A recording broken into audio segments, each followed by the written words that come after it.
अध्याय 144 बांधने के लिए तैयार हैं। दूसरा लक्ष्य। ये सारी स्थिति उसकी राय में काफी जटिल थी, लेकिन वह सीधे तौर पर उससे इसके बारे में पूछने में बहुत उदासीन थी। वह मुझे इसके बारे में सीधे क्यों नहीं बताता? उसने सोचा। जैसे भ्रम की एक झिलमिलाहट उसकी उदासीन आंखों से गुजर गई। उसकी अभिव्यक्ति क्षण भर के लिए नर्म हो गई, मुखौटा थोड़ा सा खिसक गया। अभी अगर कोई उसकी बात सुन ले तो जरूर निःशब्द हो जाएगा। लड़की, वह तुम्हें बिना किसी कारण के अपने गुप्त रहस्यों के बारे में क्यों बताएगा? कुछ समझदारी से बात करो। बेशक, नादिया की मानसिकता सामान्य लोगों की तुलना में अलग तरह से काम करती थी, इसलिए उसकी भी कोई गलती नहीं थी। धिक्कार है, फिर से नजरअंदाज कर दिया गया, डैनियल ने खुद से कहा और एक और तावीज़ भरा और उसे उसकी ओर बढ़ा दिया।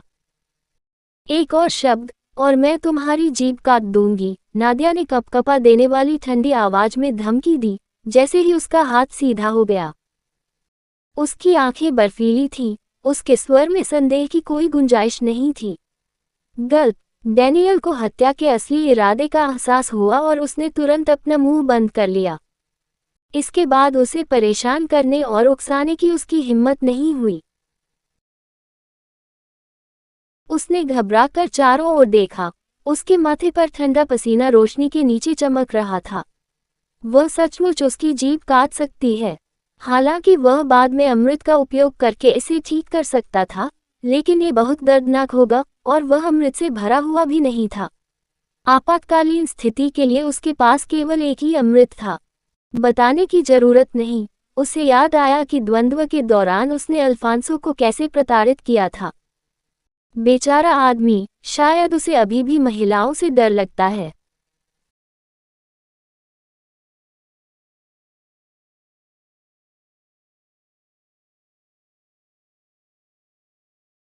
उसने अपनी दिशा में देखा, और वास्तव में उसके विचारों की पुष्टि तब हुई जब उसने उसे एम्बर से 2 डेस्क दूर बैठे चुपचाप ताबीज भरते हुए देखा। उसकी आंखों में अल्फोंसो के प्रति दया की झलक चमक उठी। अल्फोंसो, जो तत्वों के समन्वय में व्यस्त था, ने महसूस किया कि कोई उसकी ओर देख रहा है, और उसने ऊपर देखा तो डैनियल उसे सहानुभूतिपूर्ण दृष्टि से देख रहा था। उसने असमंजस से उस लड़के की ओर देखा। उसे नहीं पता था कि वह उससे क्या चाहता है। उसकी भौहें सिकुड़ गईं और उसने सवाल करते हुए अपना सिर थोड़ा झुका लिया।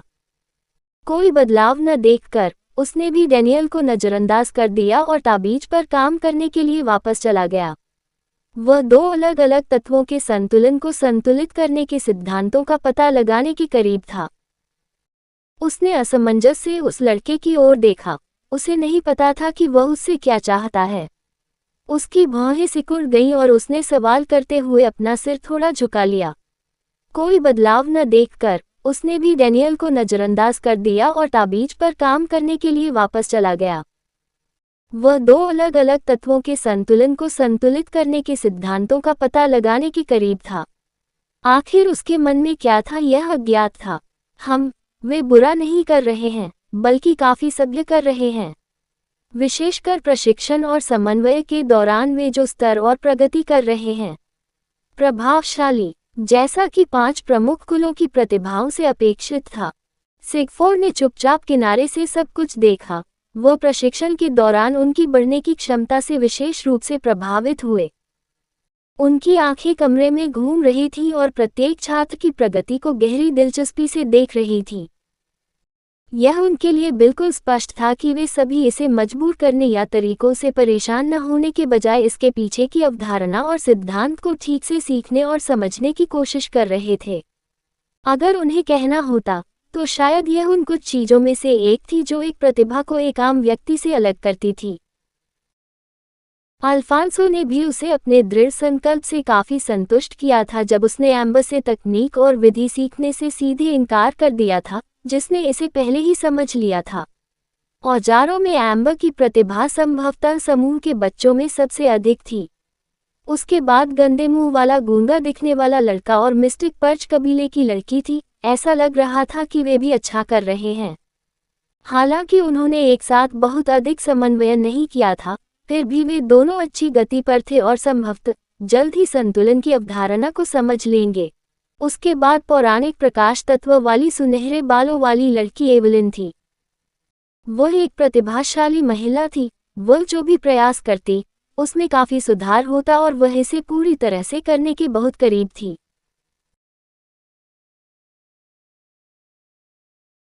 वह मदद नहीं कर सका लेकिन समूह में एक और विसंगति देखी, जो फिर से ओलिवर नामक सफेद बालों वाला बच्चा था।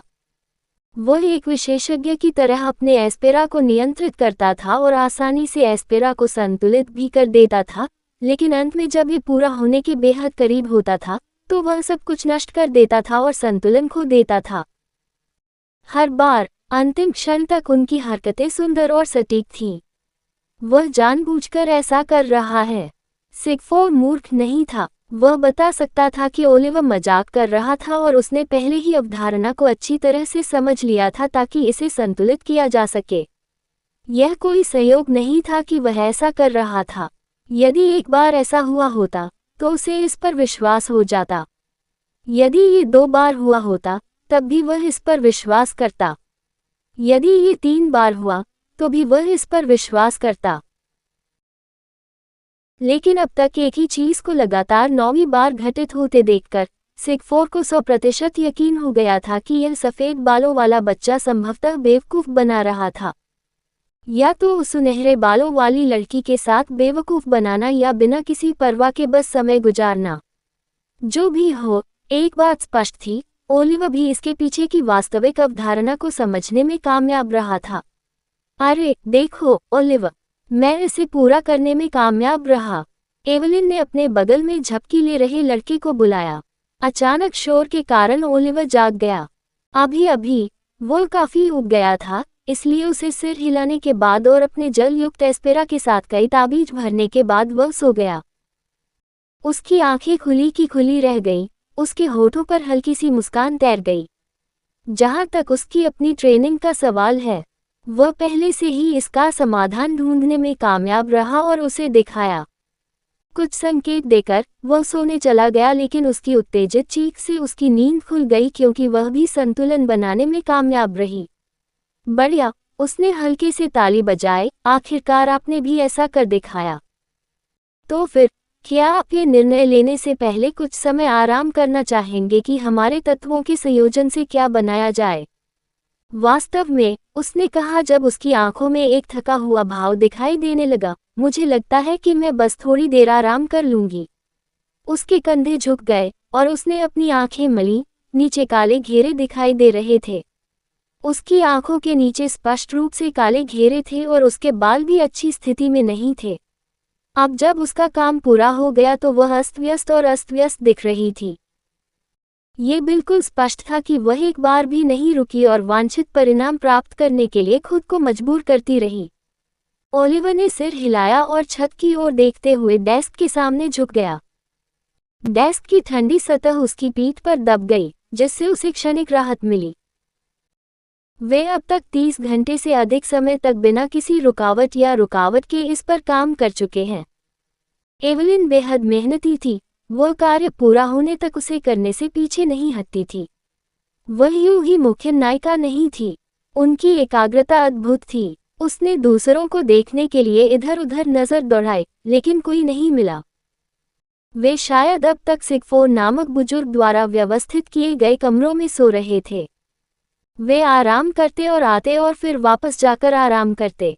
कभी-कभी डैनियल या अल्फांसो उसे हवा लेने के लिए बाहर ले जाते, लेकिन वह फिर भी एवलिन के साथ रहता था।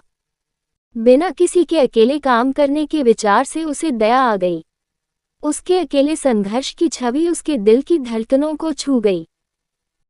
चाहे उसने उसके प्रयास की सराहना की हो या नहीं, उसके साथ रहना और उसे समर्थन देना उसकी पसंद थी।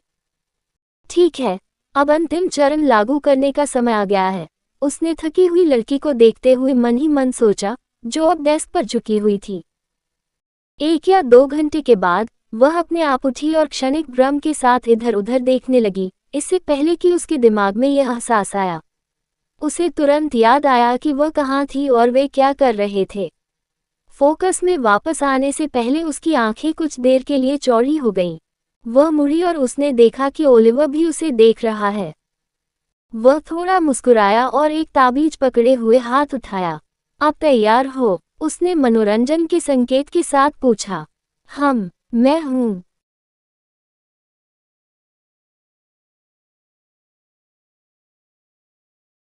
अब हमें एल्डर सिगफोर को प्रभावित करने के लिए एक संयोजन के बारे में सोचने की जरूरत है, उसने सिर हिलाया और कहा। लेकिन उससे पहले, उसने शुरू किया। हाँ, क्या आप मुझे एक पल के लिए अपना हाथ दे सकते हैं? उसने गंभीर भाव से उसकी ओर देखते हुए कहा। मेरा हाथ। इस तरह के अप्रत्याशित अनुरोध पर वह उलझन में लग रही थी। उसकी भौहें सिकुड़ गईं, उसकी निगाहें सवाल करने लगीं। हाँ, आपका हाथ। मैं सोच रहा था कि चूंकि हम वैसे भी समन्वय करने जा रहे हैं, तो एक दूसरे के स्वभाव को बेहतर ढंग से महसूस करने के बाद हम ऐसा कैसे करेंगे? ऐसा करने से हमें भविष्य में निश्चित रूप से फायदा होगा। वह कहने से पहले रुका। कैसा रहेगा? मैं तुम्हें अपना एस्पेरा अपने अंदर इंजेक्ट करने दूंगा और मैं भी ऐसा करूंगा। बेशक, अगर आप इसे लेकर असहज हैं तो आपको ऐसा करने की जरूरत नहीं है। यह मेरी ओर से सिर्फ एक सुझाव है, लेकिन मुझे लगता है कि अगर हम ऐसा करें तो बेहतर होगा। एवलिन ने अपना मुंह खोला लेकिन कुछ कह न सकी। ये सचमुच तर्कसंगत था। उसने भी महसूस किया कि यदि वे एक दूसरे की भावनाओं पर बेहतर पकड़ चाहते हैं और आपस में तालमेल बनाना चाहते हैं, तो यह आवश्यक है। उसने अपना हाथ उसकी ओर बढ़ाया और मुस्कुराई। जरूर, आइए इसे आजमाएं। मैं भी उत्सुक हूँ। कहानी खत्म। अलविदा।